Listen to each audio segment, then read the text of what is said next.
If you don't mind, Mr. Chair. Good afternoon. I am going to make a request that media please be mindful of all the senators that are here, because I requested a point of inquiry at least 5 times since I've been sitting here, okay? Thank you. I wanted to do a point of inquiry to the chair, to Mr. Farrell, when he was referencing state of an emergency and the federal government would reimburse those funds.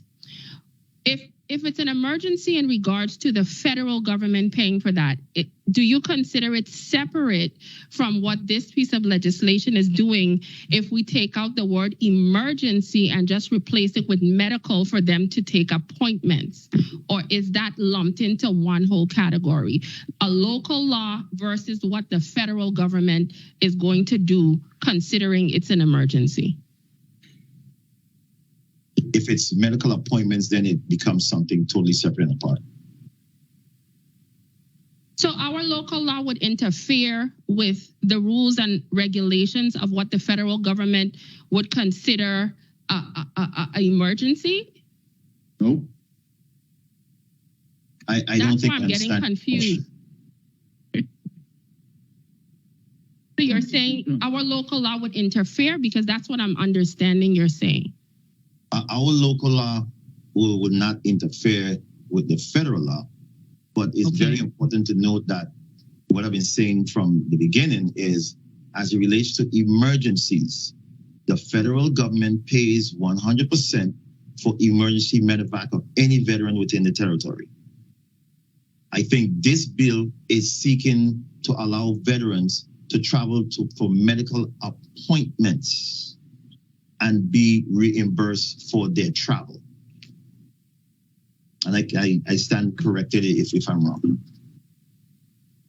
Okay, thank you very much for that clarity, because how it was coming across, it seemed like the local law would have intervened with what the federal government is saying, but you cleared it up that it really doesn't. Thank you so much. Absolutely doesn't.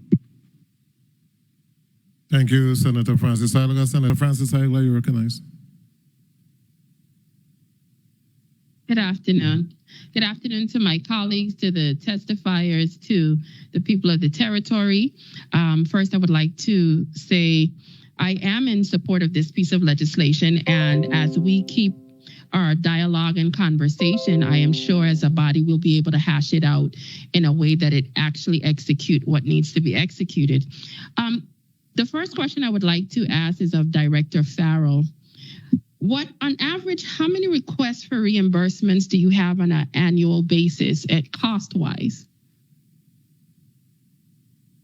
Senator, the cost may vary, but if I could put it into context, like mentioned earlier, there's only about, if you're speaking of reimbursements for travel to the mainland, is that what you're speaking of, or in totality? Well, totality, and specifically where they want to go to the mainland. Okay. As it relates to the mainland, there's only about 4 veterans that seek reimbursement. I'm not worried about the amount, because 4 people could travel 100 times. I'm asking, do you have a dollar amount that you keep track of as to what these reimbursements would require? I do not have that amount in front of me right now. Okay. Well, through the chair, through the chair, I would like to request that information from Director Farrell in regards to, on an annual basis, how much does it cost for reimbursement, specifically from the 2 categories to include headed to the mainland. One of the things that we all discussed here today had to do with changing and eliminating the word emergency and putting in the word medical. Now, by putting that word in there, we now open this up for actually everything. If you have a dentist appointment, that's medical. Chiropractor, heart issues, all of these things are medical. One minute. One of the things we're talking about here is potentially amending this piece of legislation. What I would like to know from you, Director Farrell, do you have any policies in place that would come up with a specific rationale as to how these monies would be expended? Or do you think this body needs to put it directly into the legislation so that there would not be any issues as to who would be able to access these funds and have some kind of balance when it comes to disbursement? The Office of Veterans Affairs does have a policy in place. Like mentioned earlier, it covers anyone that has a 0% up to 40% service-connected or non-service-connected disability. Thank you. Mr. Gift, could you share your thoughts on whether you believe that something must or should be put into the legislation to guarantee how the disbursements would be, or do you think veterans are comfortable with how the policy is set up through the VA? Time. Yes, and I'm working also on that. I have formed a veteran group. Had a couple of meetings. I got sick, so everything is on hold right now. But we're planning on going to Washington and get this bill that they have straightened up. We have to go to San Juan, Puerto Rico. San Juan, Puerto Rico is the closest veteran hospital. Listen, we need to be treated as every other veteran. We are here today because of Director Farrell. You keep asking him all the time, how many veterans has traveled? And his answer is 4. I gave Mr. Farrell a reimbursement application for $161, and he refused to pay it. You are telling me that you are not helping the veterans? Your job is supposed to help the veterans. We are here because he asked. And the senators that was there in the 33rd, he asked that this bill be changed, take out emergency. That's right, Director Farrell. He says that bill need to be changed. When he came in, his first 4 years, he was reimbursing us to go to the States, coming back. It was no problem. When he shifted over to the new administration, he cut it off. I said, Director Farrell, what is the reason for you stopping us, the veteran who is going to the States to get better treatment? I just stop it. Then he comes with a policy that if you are making 40% more, more than 40% of your Army benefits, meaning for myself, I served and got hurt and suffering from Agent Orange. The government, federal government, is certifying that they pay me for my pain and suffering. I cannot work anymore, so they're taking care of me. That money may look like a lot of money, but I have to take care of myself with everything, with that 100%. So the money for me to go to the States to get treatment was a great help. Okay.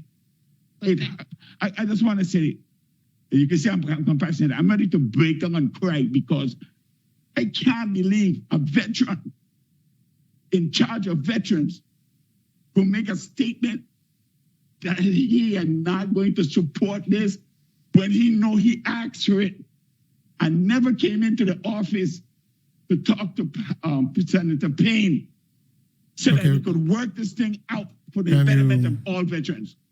Mr. Giff, if you could wrap it up, because the Senator time has been called. But thank you so much for sharing that. And Mr. Chair, thank you for the additional time.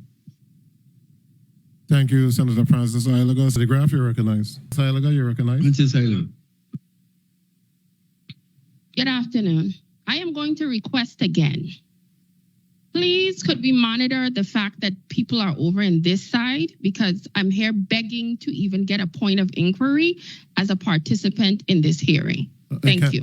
I can't hear you, Senator. If I hear you, I will recognize you as soon as I hear you. If you're calling for a point of inquiry, media and St. Thomas just need to turn your mic up so I can hear you, and I will recognize you immediately. You can just send me a text. Thank you so much. What I'm saying to you, it seems to be a problem with media because I made this request this morning. I am literally relying on other senators to get my acknowledgement to speak on this Senate floor. My point of inquiry is to IRB. there was a comment in regards to several laws across various jurisdictions. In California, there's a law that if a frog dies during a jumping contest, you can't eat it. In Connecticut, if a junk collector, you can't collect junk. At the end of the day, there are several laws in various jurisdictions and states that don't exist here in the territory. So I understand all of that. But what I would like to understand through the chair to IRB, if our law specifically states something here in this territory, is it an obligation that because every other state is doing it, that we are required to alter our laws to adapt to them?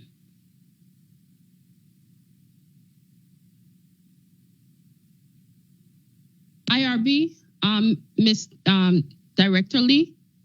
Good day, Senator. This is Joel Lee, Director of Bureau of Internal Revenue. The answer to your question is no. Thank you. Point of inquiry. Point of inquiry also. So you may proceed. You're next. Well, I would like my point of inquiry. I've been requesting it before the previous two. You are next. I've been allowing individuals to go over the time. You can go ahead and ask your questions. Thank you very much. I appreciate it. Good afternoon, colleagues. Good afternoon, testifiers. The first thing I want to find out is to legal counsel before I continue on. Legal counsel, in this contract, there is no definition for what a contractor is. It just says contractors. And without a set definition, is it specific to just people that are building or any contractor that has a contract before the federal government? Through the chair to legal counsel. Question. Through the chair to Senator Francis Heyliger. The way this bill is written, you're correct. There is no definition of contractor. What this does, it creates a carve out of the existing Section 43 that requires the payment of gross receipts taxes for those contractors who essentially are involved in federally funded contracts. So it's not limited to builders. It is specifically to any contractor that is before the federal government looking for reimbursement of gross receipts. That's what I'm trying to find out.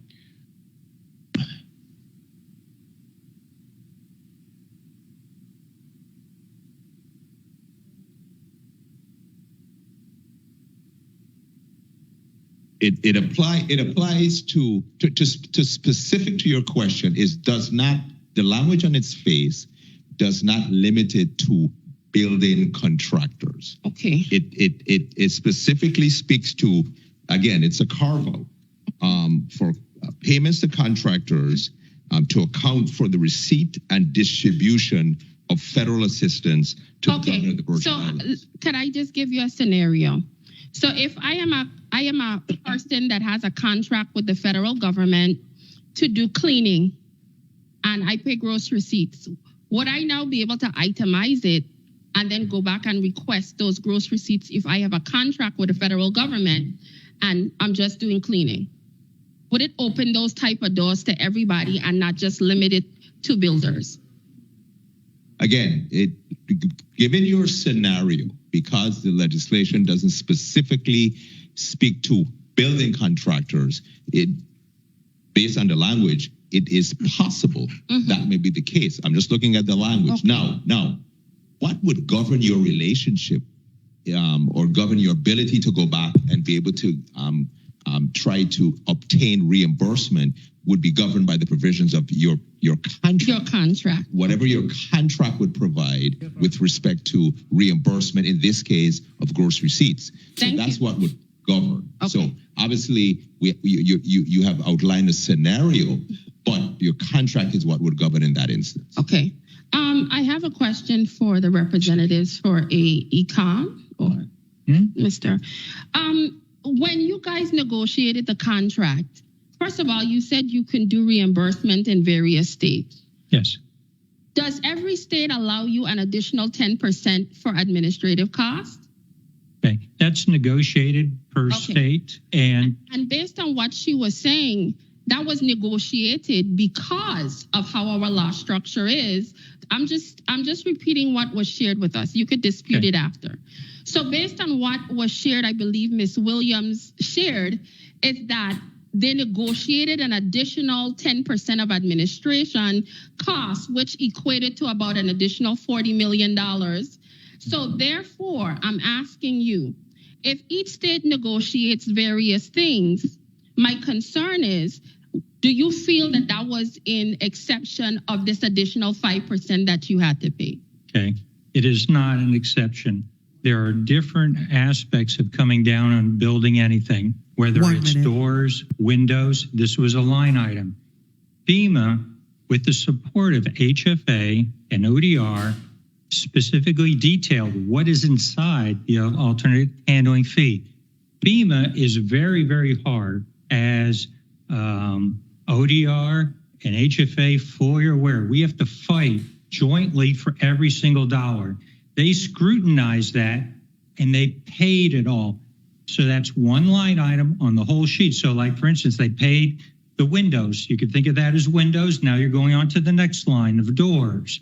And that's really what we're doing. It's the different items of coming up with the cost estimate. It was scrutinized and paid. Okay.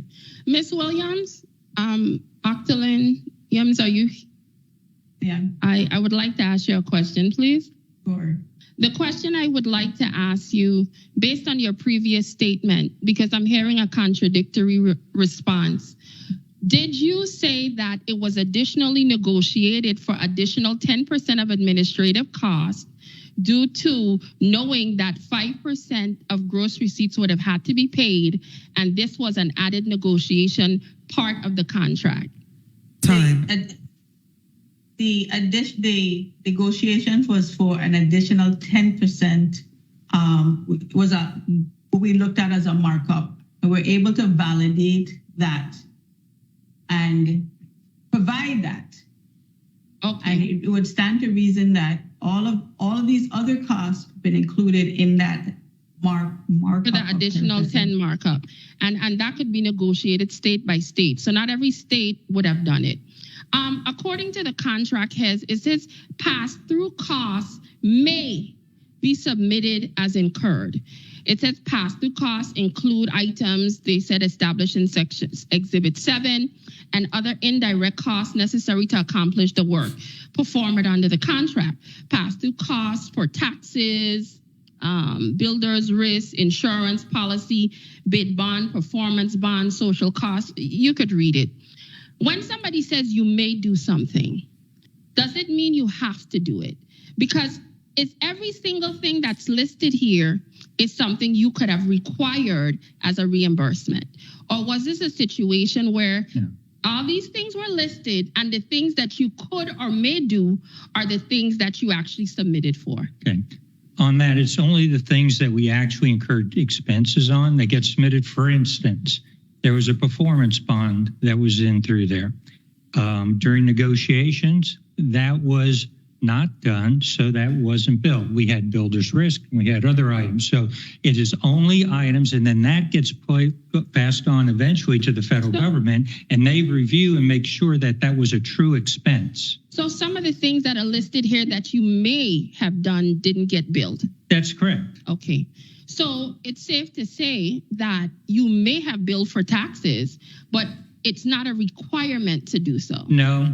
It's for any expense that we have incurred, we will bill. So the 10%, yes. It says pass-through costs may be submitted. I may choose to jump off a bridge, but that don't mean I have to. Okay. I'm just giving an example. So that's why I'm trying to understand. Don't get me wrong. I fully understand what's happening here, and I feel for this entire process, because it seems like some people's negotiating skills put people in a bind.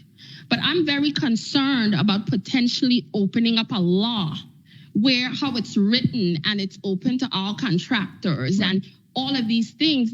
That's a concern for me, because I have to not only think about what losses your company might feel you're incurring, but I have to think about the entire territory. Sure. So that's where I'm very concerned about how this piece of legislation is. Sure. So trust me, it's nothing Wrap it up, personal. Senator. Believe me, because I would love for our locals. Senator, to wrap get it up. I but gave you. understand me. Senator, you need to Yes, wrap it sir? up. I gave you an additional 2.5 minutes, and you're not wrapping up. Oh, you did? Of course, I know that you heard. That's nice time. of you. Well, thank you so Well, much. I had quite a bit of questions, but I do thank you guys for answering the ones that I did ask. I Thank you. appreciate We'd be it. willing to sit down with you at any point in time. Well, see, nobody spoke. Section So I had 2 to do of the this. bill. Francis Heyliger, you recognize. Thank you so much. Good afternoon again. Through the chair to Ms. Octolin. The question I want to ask is a quick scenario for my own knowledge and understanding. If the territory is awarded $100 and, for example, a payout goes out for the full amount for $100, well, let me use $1,000, and a company is awarded a contract for $100. When it's time to pay out, we keep the $5 and we give them the $95. So that $5 is the gross receipts. So if this bill were to pass and we now take that itemized invoice and they submit it to get back that $5, is that coming from a separate pool of money, or is it going to reduce the $1,000 that we were initially awarded? It is going to reduce. It is all in the obligated cost.